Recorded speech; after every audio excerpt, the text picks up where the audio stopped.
Hello, everybody. I'm Karen Lieberman, and welcome to the Social Justice Hour of Yom Kippur. And we are going to hear from James Trimarco today on affordable housing. But first, Molly Ald is going to say a few words.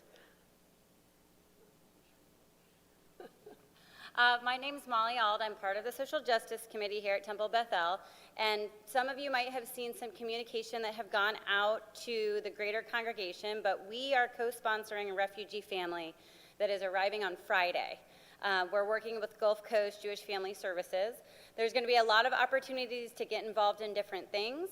Some of the first things that we're working on is helping look for housing, helping to provide food and a warm meal for when they arrive, that sort of thing. We have some bins out front where we are collecting some of those items that we need, personal hygiene, cleaning items as well, so some of that information went out. But we're really excited about this partnership with Gulf Coast. We're hoping this is the first of a number of different times that we'll be able to do this, and we are looking for help in whatever ways and expertise you might have, or if you are interested, you can contact me, you can contact Robin Warren or Brenda Breslow or just our Social Justice Committee. And because that's happening, they are arriving Friday. We just wanted to give everyone another heads up that that's what we're looking for. Oh, the family, we know that the family that's coming has 6 people, so it's a mom. She has an adult daughter who's 21, another daughter who's 18, a daughter who is 9, and then a son who is 6 and 3. So that is what we're working with. Again, if you have any questions or you want to get involved, Rob and Brenda and I are your contacts, and you can always just contact the Social Justice Committee. So thank you. Thank you. Okay, now I'd like to bring James Trimarco up. I know James from working in the community, doing social justice organizing. I know his mom, Lucy, who is here. We've been friends for many, many years. And James used to work at Yes Magazine before he moved out here and has taken up a lot of issues in our community. So I'd like to welcome James. Thank you. Thanks, Karen. Thanks to all of you for being here. It's a great honor to be with you on this holiday. I hope you're all having a meaningful fast.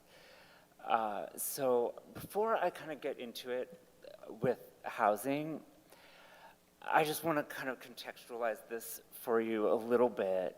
I grew up in St. Pete. I went to St. Pete High, and I kind of left to pursue opportunities in like big cities, and I came back here in 2018, and it was really different than the town that I remember in a lot of good ways too, because there used to be like almost nothing to do. Like some of you may remember that downtown was just like a collection of pawn shops only. And you know, now it's quite vibrant. There's like no lack of things to do. There's like different kinds of people. In some ways, these are like pretty spectacular changes.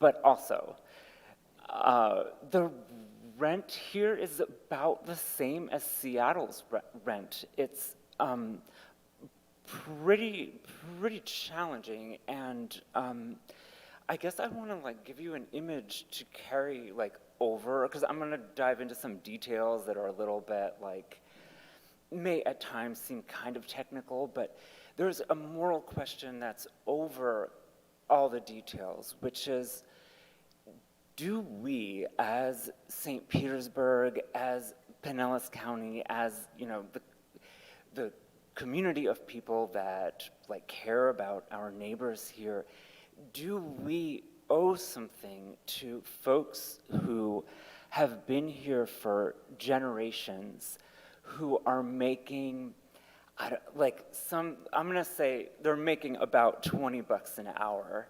And if you make 20 bucks an hour or less, then by the federal like housing department, HUD standards, you're at under 50% of area median income, you know? And so by HUD standards, you're in extremely low income, right? And the private market doesn't really build that kind of stuff.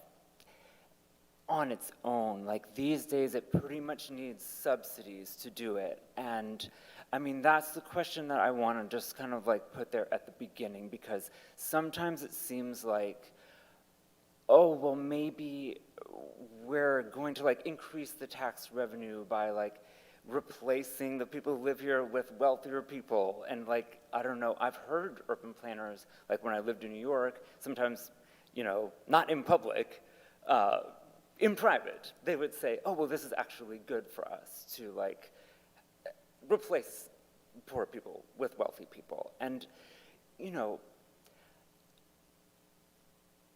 some folks who've been here for generations have deep community networks that, like, that's why I'm emphasizing multi-generational, because it's taken generations to build these connections between people. And, you know, if we lose that, it's my feeling that it's gone forever.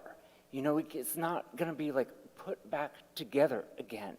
And so that's why I've spent a lot of time over the past 2 years, like, working with the mayor and city council and trying and knocking on doors, working especially, I'll mention with Richie Floyd, to try and see if we can't convince the city government to do something that it might seem awkward to them. It might involve asking the city staff to do more work than they're doing right now, you know, but we've actually budged them a few times. And, you know, if you come, I hope that you'll come away from this feeling like, well, yes, this is a dire situation. This sounds hard, but also with the knowledge that this city council and mayor is pretty sensitive to pressure. You know, they don't like being criticized in the media, and they, as long as it's sustained and consistent, they can budge. And so, you know, if you come, I hope they all come away with this with like a mixture of the direness and the possibility of change and like reform. So with that said, also like, I'll do my very best to avoid jargon, but housing is like a world of jargon. And so if there's jargon, you can just like raise your hand or give a shout and stop me, and I'll like, you know, take a step back and define the jargon. And I'll ask you guys a bunch of questions. I mean, you might need to like shout. I don't know if we're passing a mic around for audience participation, or if you guys, yeah, we can. So I think this mic is there, so we can use that too. Okay, so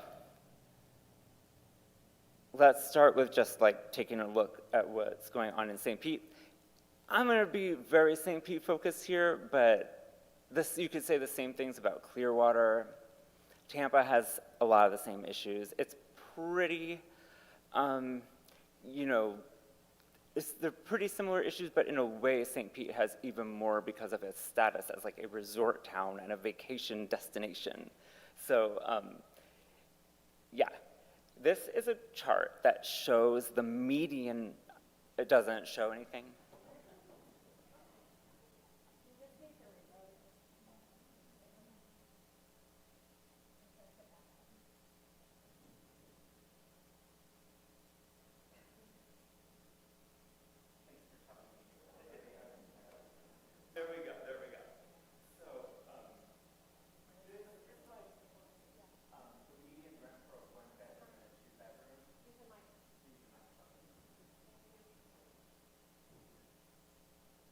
So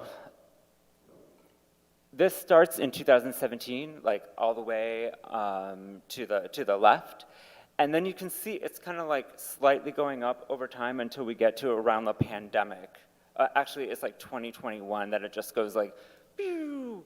It just, the median rent also is, that's like the halfway point. So we're not really looking at the, like, if you take the average, it's gonna go up a lot more because there's like really expensive luxury rentals and stuff. This is trying to show the typical rent.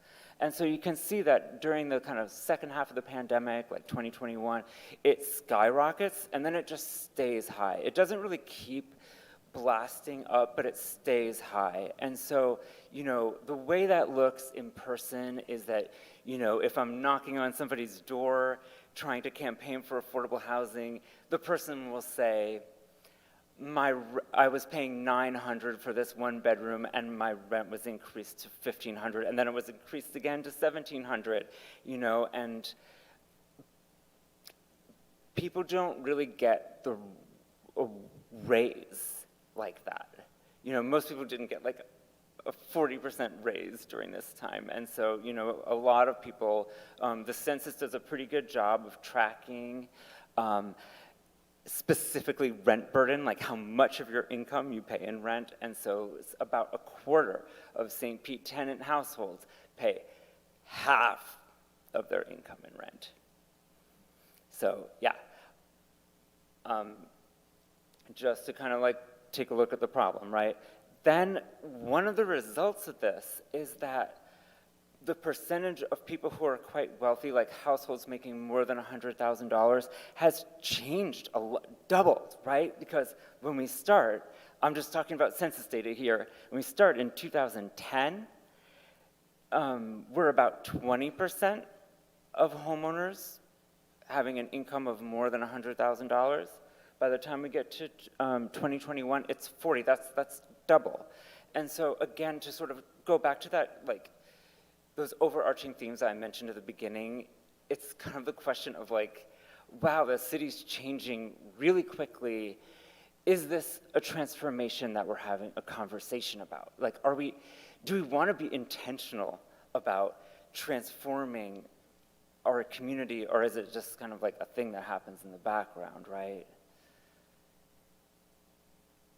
You can see the renters, the yellow line is renters, and that one doesn't change as much, but it does also go up, and especially goes up when a couple of downtown buildings put in, you can go like into the details with this stuff. Any questions so far? Yes. Okay, it's the lower line that I mean. Any other questions? Yes.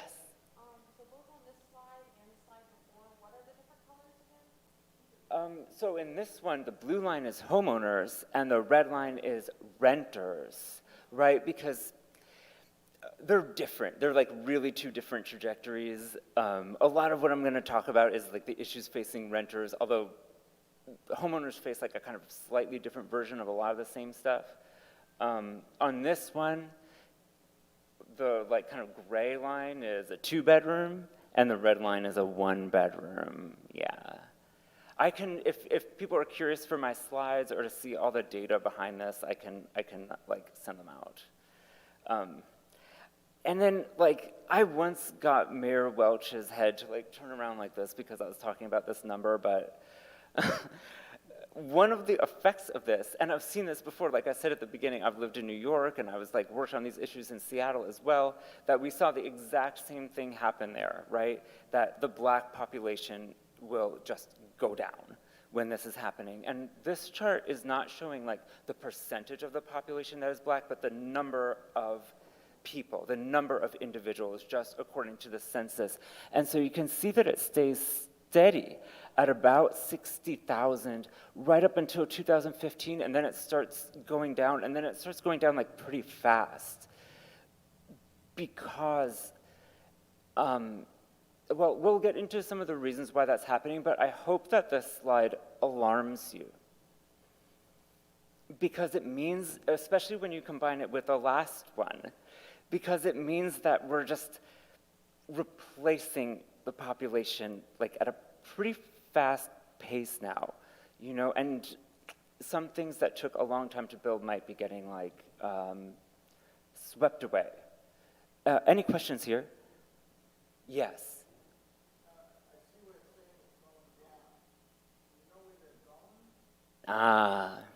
So that's an awesome question. The question was, do we know where displaced people are going? So many years ago, when I was a graduate student in New York, I was studying like gentrification with some experts, and I kept asking that question, and the census doesn't make it easy to know You know, like the stuff I'm showing, these are just like flat census numbers. The only way to really get at that is to have like an anthropologist or a sociologist like really knock on doors, build relationships, and just kind of ask. Some people are probably going to like Pinellas Park, or just going to like the closest place that's cheaper. Other people might really be like leaving all the way. I don't know. It's a great research question. Like one of the things that I'd love to see happen is better partnerships with universities so that we could like recruit a sociologist to actually like really get at the answer to that. Yes.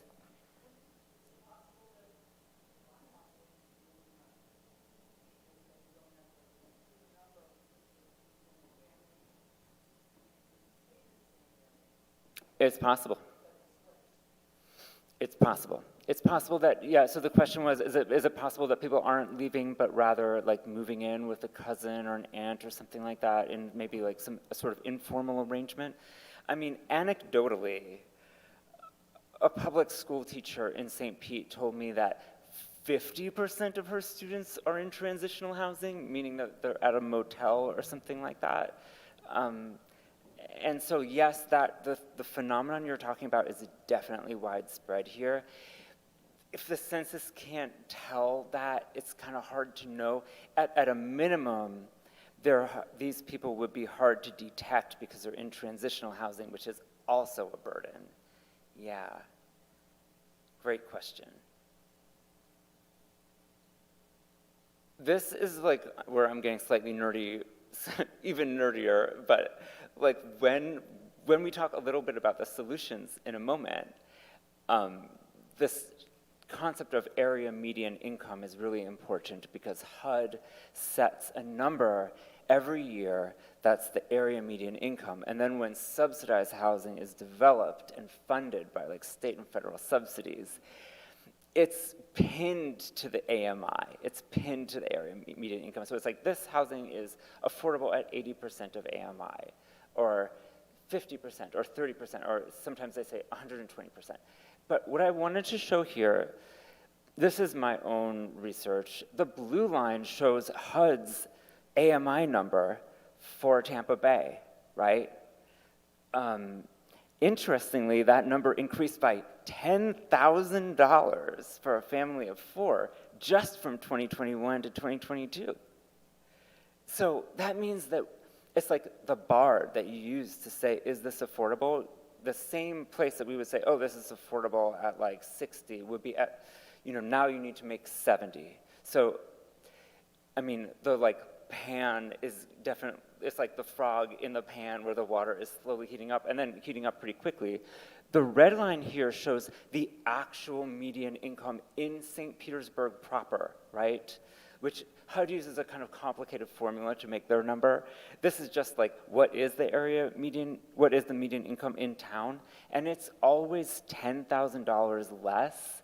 So, I mean, this isn't something that we're gonna be able to change through advocacy, like HUD's formula or anything like that, but I think it's an important piece of context to know.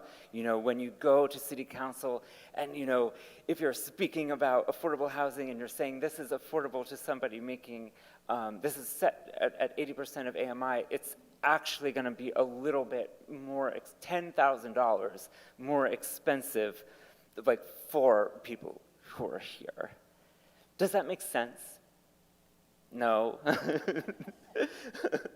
I can try again. What's the question?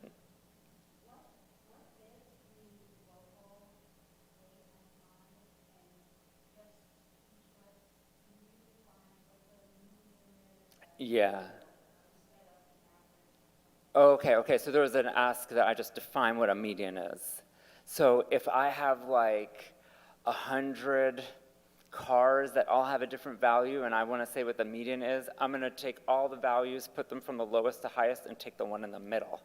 The way I explain it, I work for Baltimore city government as a statistician, and I'm often explaining what medians are to people who have like a high school degree, and I just say it's the typical number, whereas the average is like sensitive to outliers. If there's something really expensive, it's going to like move it over. So yeah, and the other question was, what is the AMI? So, I mean, In 2022, HUD's AMI for a family of 4 was like $82,000 a year. The actual, like the census data for 2022 hasn't been released yet, but in 2021, actual median income in St. Petersburg was more like 65. You know, so it's like you're trying to hit this bar that's like just a bit higher than, you know, it's sort of, I guess what I'm saying is just take it with a grain of salt, that these things that are made, they're supposed to be affordable to like people at 80% of AMI. It's going to be a little more expensive than that for people in St. Petersburg. And then here's the other thing. Given everything that we've seen, I worked with city government to get a list of every affordable unit that was under construction. And then I just kind of, each one is labeled as affordable to a certain like percentage of AMI. So some of them, the cheapest ones are going to be units for less than 30% AMI. And then there's 50, 60, 80, 120, and some of them are market rate, because it might be like a subsidized building that has some market rate buildings. It's about 20% of all the stuff that's getting built that's affordable to people making 50% or under. And so that's where the advocacy needs to be, because like some of the new developments have a lot of workforce housing. That's great, because when people say workforce housing, they usually mean 80% to 120% of area median income. I just said 82 was like what area median income is, so it's going to be around there. And that's for like the firefighters and the police and the teachers, and that's awesome. I'm really glad those units are going in.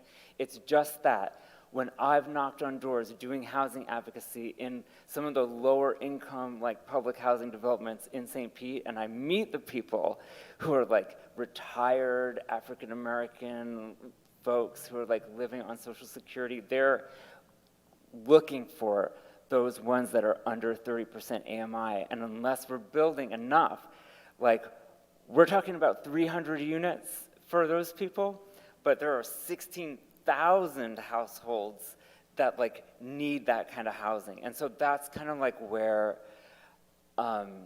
me and a couple of the other people, like Richie, people who advocate around this, are really trying to say, how can we increase the number of units that are affordable to people who are like, you know, making $20 an hour or less, right?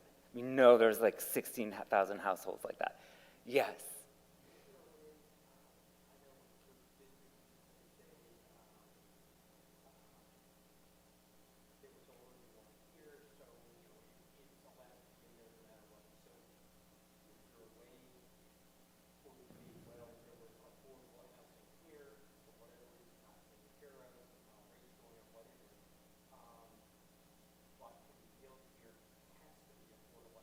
Ah.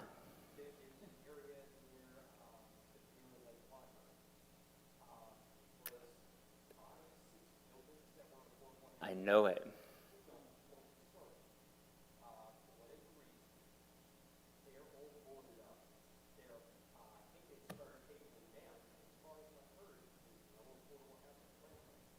I know. I'm actually there every week. That's my local library too. So, and I love those buildings. Those are the Cara houses that, actually, it kind of cuts to something that we were saying, because some of those units were set aside for people with disabilities. It's going to be, the plan is for that to be market rate. The policy that you're talking about, where the city says, on a parcel of land that contained subsidized affordable housing in the past, we don't want to like see that be replaced with market rate. The city could consider a policy like that, but we don't have, like what happens now is that when there's a parcel, the developer has the option to like build subsidized housing, and sometimes the mayor will actually reject, you know, a project that doesn't have enough affordable housing. That's happened in the past year. But there isn't really like a broad policy that says like, okay, we're gonna kind of grandfather these units in or something like that. And to kind of add to that, the subsidies do run out. you know, the subsidized housing is usually is subsidized for like 20 years, 30 years, something like that, and they do run out. And so towards the end of this presentation, I'll talk about a couple other ways that some cities are going at this. The point of this slide is just like there's like not enough units that are like very affordable. I welcome it all. The 80, 120 stuff is all good. And before we kind of like go a little further, I just want to say that St. Pete can be a leader. You know, we have obstacles here because of some things that the state government does. The state government will preempt things and take stuff off the table. They took rent control off the table, which was something that the like local housing advocacy community was super passionate about for a while. You know, that's not going to happen now under HB 1417. But I want to mention that like Richie and I and like maybe 100 people pushed really hard for a policy called right to counsel, which it kind of comes at this from a different angle. It's not about building housing, but rather saying if you were a tenant and you were facing eviction and you cannot afford legal representation yourself, the city will like help you, help pay for a lawyer for you so that in case that eviction is illegal, you can like contest it. And in like New York has this, Kansas City, Missouri has this, like 3 whole states have this policy, because it turns out that like 1/3 to half of the evictions are illegal. And then once you say, hey, listen, they're gonna be represented too, usually the number of evictions go down. And so St. Pete is the first city in Florida to have right to counsel. It's funded in this year's budget. It was a lot of work to convince them to do it. I mean, at the outset, they were like, oh, we like this idea, but to actually like make it happen, it takes this sort of relentless advocacy. And so I just want to kind of put it out there that St. Pete has been a leader on right to counsel. We are the only city in Florida to do it. Miami's going to come after us. Maybe Tampa will come after us. And, you know, maybe we can be a leader on some of these other, like the question of providing affordable housing. I hope that's, you know, I'm proud of St. Pete for this. And so, yeah, yes.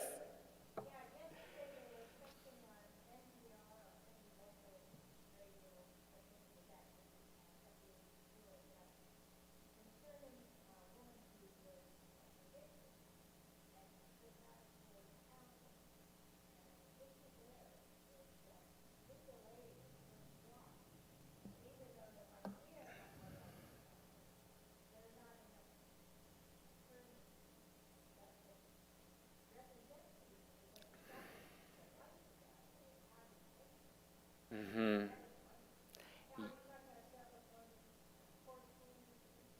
Yeah, like the city's going to be in a partnership with Gulf Coast Legal Services on this, and I think the issue that you're talking about is going to emerge. That I mean, there's the work of making sure everybody knows they have this right, and then if they know they have this right, do they take the city up on it? And if they take the city up on it, are there enough advocates to handle all these cases? And the answer is probably not. But I've heard people at Gulf Coast say that they could bring in people who are like early career to help out with it. I mean, it's a great question. It's kind of it's something that would have to be worked out in partnership with folks like Gulf Coast. Yeah. I mean, we've at least got the money. The city's got, like, I think $150,000 toward this, which is, you know, is that a lot or little? I'm not sure. Okay, so I want to talk about some of the solutions that, especially like in meetings with city council reps, like this is what we kind of get. So you guys probably know all about this. There's the move to say we're going to rezone a bunch of urban corridors to allow more density. I personally think this is good. This map shows you where those units are, where all the rezoning is. Some of it's on the south side, a bunch of it's around First Avenue North, First Avenue South. There's some on like MLK and 4th Street. And, you know, in meetings with city council members, sometimes what they say is, this is all going to be solved because we're going to allow people to build, to like tear down a single family home and put 4 units there. Okay. So I'm going to just mention what these are, and then I'm going to talk about what some of the issues with them are. The second one was, let's do things to protect the rights of tenants, right? And so the thing I was talking about before, right to counsel, that's in there. The city had a whole tenant bill of rights that included some pretty interesting stuff, like in particular, it had a plank that said the landlord can't discriminate against you if you're collecting Section 8, which is really important. My friends at St. Pete Tenants Union, like, relentlessly fought to get that in there. That's in the county one, but it was work to get it into the St. Pete one. And then there's just increasing state and federal subsidies. There is an increase that's in the state bill, the HB 1417. I think I forgot to put that number in here. It's something like, it's quite a large amount, like $75 million or something like that. But the problem with the upzoning thing, while I think it's good and the city should have more density, there's nothing in there that says they're subsidized or they have to be affordable. My guess is that these will all be market rate. And the kind of bone of contention that I get into with the folks who believe that this is the like magic pixie dust that's that solves the problem is that if we were in like Econ 101 and we said, okay, we're going to increase the supply and then the demand is going to go, the price will go down because the demand stays the same. I don't think that's the situation we have here. I think, yeah, I see, like, think about it. Everybody wants to come here now. I think our demand is pretty flexible and pretty elastic, and that, like, these units might all just be at market rate and we might not really see demand cool. I don't know, what do you think? So I'm skeptical that this is gonna make rents go down here. I mean, it might stabilize rents, which is good, but will it help folks making 30% of AMI? Yes. Okay.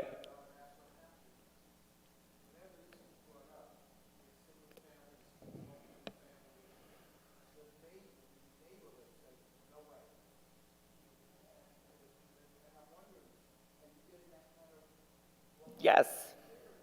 Yes. I mean, some of you may be quite intimately familiar with the like group of neighbors that advocated against this. I mean, I think some of them are very well intentioned. Some of our neighbors, like who live like right by us, were leaders in that movement. They put up signs like in our neighborhood that were like St. Pete is becoming a concrete jungle, and they kind of suggested that these weren't going to be local people who own these multifamily units, but rather like out-of-state investors or something. I mean, I tend to be in favor of the density. I just don't really think it's going to solve the like problem with affordability. To answer your question, yes, that mobilization definitely took place. They brought a lot of people to city council. Yeah. Then with the tenant protections, the city, I don't know if you guys know this, but the city of St. Petersburg had to retract the tenant bill of rights because the state law says the relationship between a tenant and a landlord is a kind of object that can only be touched by the state legislature, and the city cannot touch it. So I was so thankful that it turns out that providing a lawyer to somebody who's being evicted is not considered part of the landlord-tenant relationship. It's kind of after that or something, so like it didn't affect right to counsel. But that thing that I mentioned where like you can't discriminate against somebody for taking Section 8, it all got like undone, you know? And so some things that we worked really hard for years were just kind of suddenly erased. So, I mean, you know, just continuing with the problems with the existing solutions, the state and federal subsidies are great, but they do have their limitations because it really puts the developer in charge. The developer is like, which state and federal subsidies am I going to take? How, you know, is this going to be at 80% or 60%? And it just seems like increasingly they choose the like 80 to 120%, which is like people making, I don't know, $80,000 or $90,000. And those developers don't seem to be choosing to develop a lot. That's at the like really lower levels. So that kind of leads towards the solutions I'm going to talk about. Any questions here?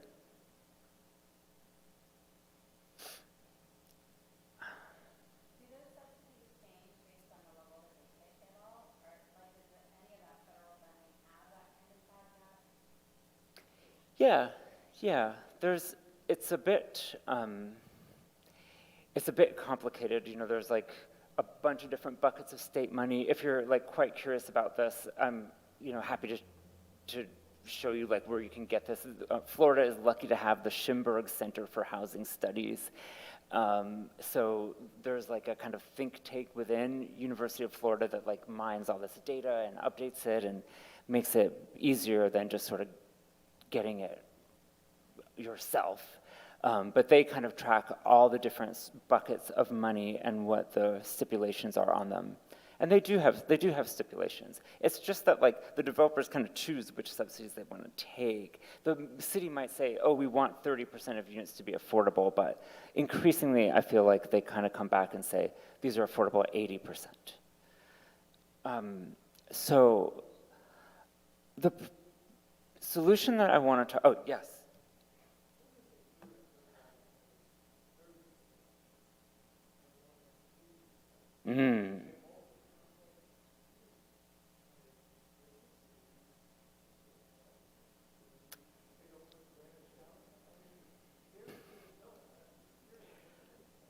I have been in units that are affordable at 30% of AMI, and they weren't like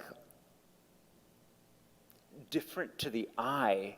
They are more deeply subsidized. So the state and federal governments are putting more money into these to like kind of pay the landlord for the difference between like what market rate would be and what these people are going to be. But I have never experienced going into a subsidized place that was like very low income and it being kind of substandard housing. There's plenty of substandard housing in St. Petersburg, but I haven't really seen it in the deeply subsidized ones. Those are like pretty tightly regulated. I mean, I'm not sure. Will and Carla from St. Pete Tennis Union probably know more about that than me. Okay, so I want to kind of talk about what it means to have the city play a more active role in the provision of affordable housing. And I want to mention some towns that have gone this way. So they're not exactly the usual suspects, because Dallas, Texas, faced with the identical situation to the one that I'm talking about, where it's like, okay, we have this infrastructure that's supposed to build it, but it's not actually meeting the needs of our people. They bought a big apartment building, importantly, right next to the train station, and said, we're just going to keep this affordable forever with city money, right? Cambridge, Massachusetts, they did something different. They said there were like, I think 500 units that were all expiring. Their subsidies were all expiring at once, and the city just funded the extension of their affordability, I think for 50 more years, right? Here's an example that I know a lot about because I talked to them and interviewed them a few times, that in the DC suburbs, Montgomery County, Baltimore, they had set like really specific targets about how much affordable housing they would need, and no matter what they did, they couldn't meet those targets, and so then they kind of used the county's power to say, we're just going to like be a housing developer ourselves. And they're building about 1,000 units of affordable housing there. Those developments, just because I know like we've got some questions about what these developments really look like, I should have put a picture of them here. They actually look really nice. They are next to the train station. Those contain a lot of market rate units, and they're basically saying, well, we don't need to make a profit from this because this is like this is a public building, so we're going to take these, like, the surplus from the market rents and use them to, like, bridge the gap for the affordable units. And so that seems to be going really well there. And then in Seattle, this is the example that I think is the best. They passed a big ballot initiative that it has a lot in it. If you're curious, I'm happy to show you like where you can read the whole thing. This is the thing that I personally would most like to see something like that here. It says, for example, the city will create a public developer that will be like a real estate developer. It will have, the bill says who will sit on the board, that there will be like a couple of financial experts, there will be like someone who's an expert on environmental issues, and that it will have a majority of tenants on the board. So it's like, kind of puts it in democratic control. I don't think there is anything else in the US quite like it. But interestingly, I'm friends with those people, and they've been like an inspiration to everything that we've done in St. Pete. And they put together a massive coalition that had just about every social justice group, and like labor and environment and academics and like religious folks, and like everybody supported this, because the idea is this could like create a subset of the housing market that's affordable permanently, and would make the city more livable for the long term. Here are some advantages of this. There's also most of the housing in Singapore is done that way. Vienna, something like 60% of their housing is like this mixed income public housing. When I advocate for this, in American audiences, a lot of times folks say to me, well, don't you think it's a problem that people think public housing they associate it with like danger and, like crumbling buildings and all of that kind of stuff. And it is, but I think it's worth like rehabilitating the idea of public housing, because the leaning on the market alone to solve this is like not really working so far, and saying, okay, well, there's going to be a subset of this that's public and that's operated for public benefit, I think really is the sustainable way to go. So like a couple of advantages of this is that the Seattle folks say it builds cross-class community. So they're saying this building is going to have market rate units that are like across the hall from something that might be very low income, and they put into their like ballot initiative specific like community rooms and things like that, so that people like get to know each other, and it's not like the static of different people kind of in conflict, but that it's like designed to create relationships between people who are different. It gives the city control. So like here in St. Petersburg, I mean, we complain sometimes about non-permeable surfaces that cause all the water to like run right off into the bay, and it causes pollution and stuff. And you can ask developers nicely to do the right thing, but if the city is the developer, then they must do the right thing. And so it kind of claws back quite a lot of control for the city. And then from a finance point of view, the debt is cheaper. Interestingly, the city of St. Petersburg is taking advantage of this for the Rays Stadium, that they issued a large bond to take advantage of, much cheaper financing that a city can get rather than like a private developer. That's the sort of magic of the Montgomery County DC suburbs thing, because one of the limits to affordable housing there was just the developers couldn't get enough financing from like the federal government. There's caps and limits to it, and so they said, we're going to have this $100 million revolving fund, and then if you're like $20 million short or something, we're going to make up the gap with this fund. Okay, any questions here? Let me stop for a second. Yes?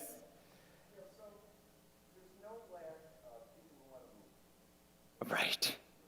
There's no lack of developers who think they can make a lot of money by developing homes for people here in St. Pete. Right.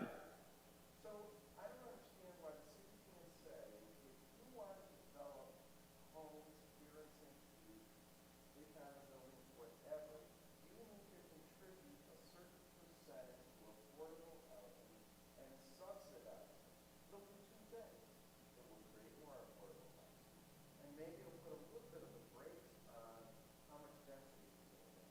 Mm-hmm.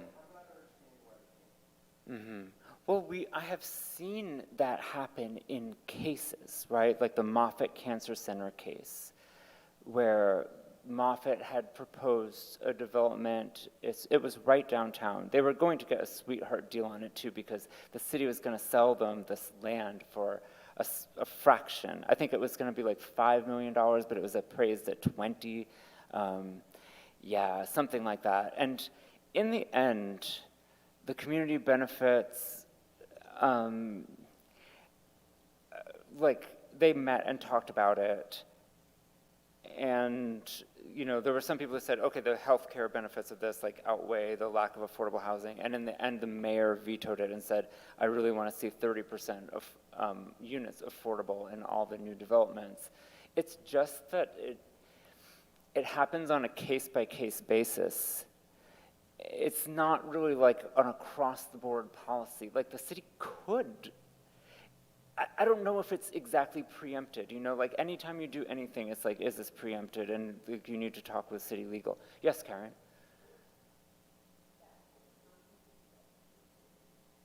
I don't think so. I think that's possible.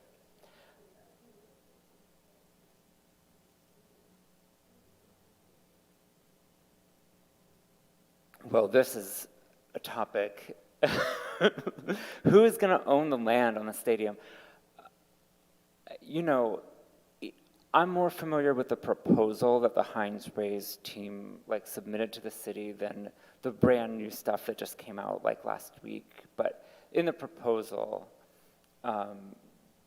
it said that the Rays would own it, that they would buy it from the city. So I mean, I think that I believe that's still the plan. Yes.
Mhm.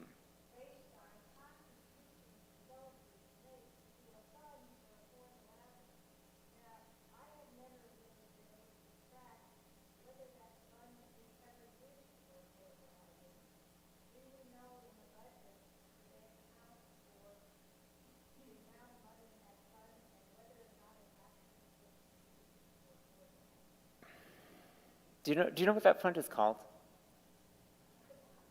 It's called the Affordable, because there's a Penny for Pinellas Fund, and they publish a list of every affordable unit that's paid for out of that, and I've really appreciated that data because, that funds hundreds of units that we know. The fund that you're talking about, I'm not exactly sure where we find out.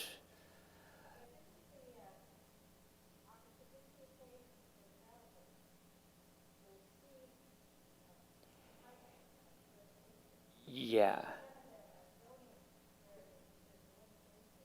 Right.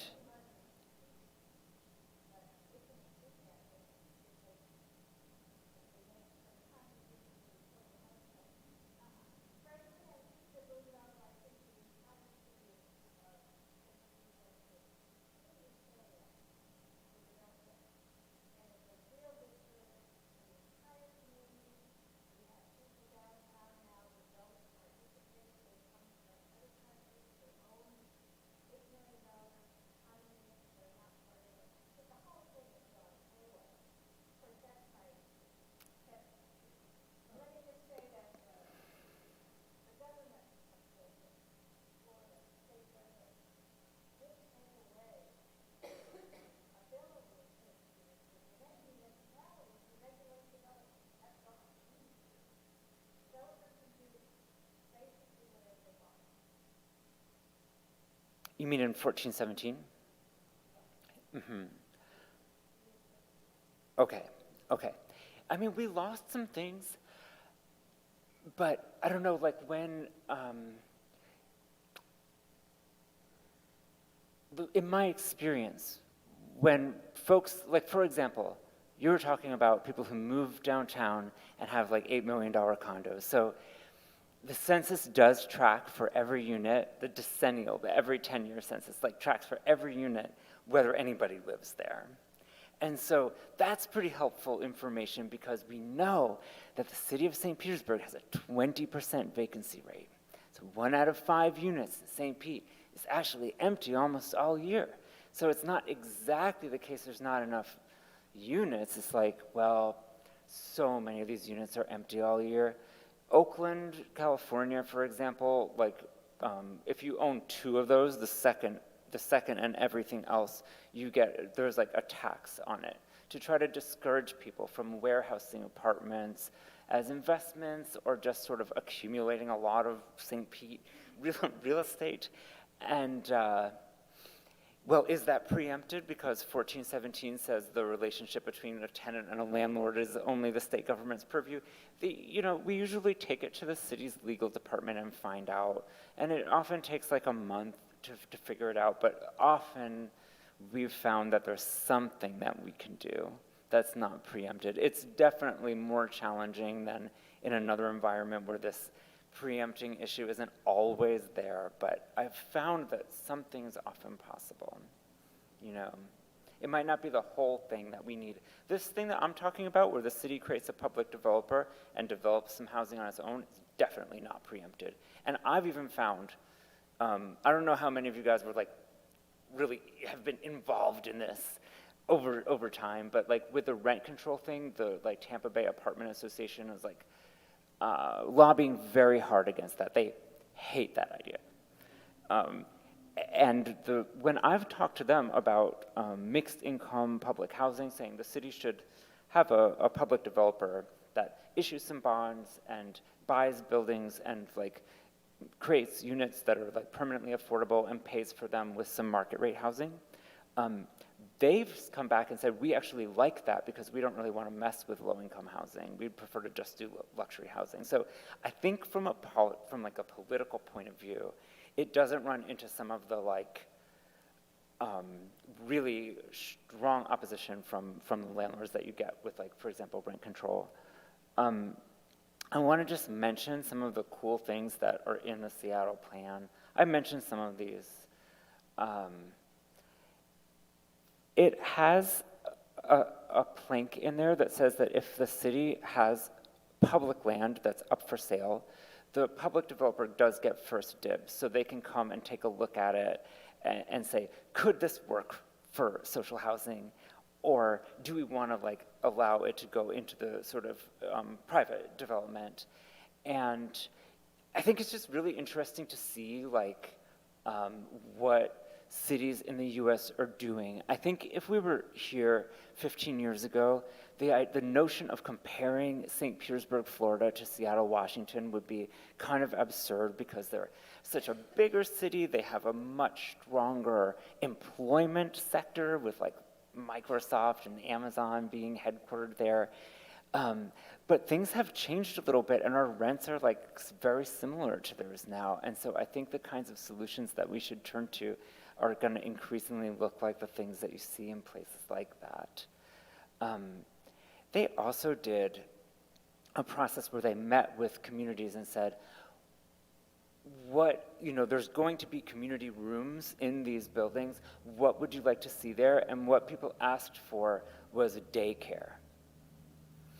And in the past I-135, like Seattle's social housing bill, it says for every 8 units there will be a daycare, like a room for daycare in the building, which shows you how different it is if there's some democratic control over this instead of kind of ceding it entirely to developers who are probably never going to like have a town hall, ask people what they want, and put daycare in the building.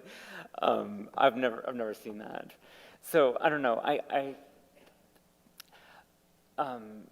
that's just about all I have. I mean, we continue to advocate for like mixed income public housing in St. Pete. Mayor Welch always says, this sounds like a great idea. We just aren't sure how to do it. And so we've done what we can to like give them the information they need. I think we just need to kind of consistently keep talking about it and to like work to elect city council folks who are gonna also support this. So I don't know, Karen. That's pretty much what I got. Well, thank you. Thank you, everybody, and we hope to see you sometime at a social justice meeting.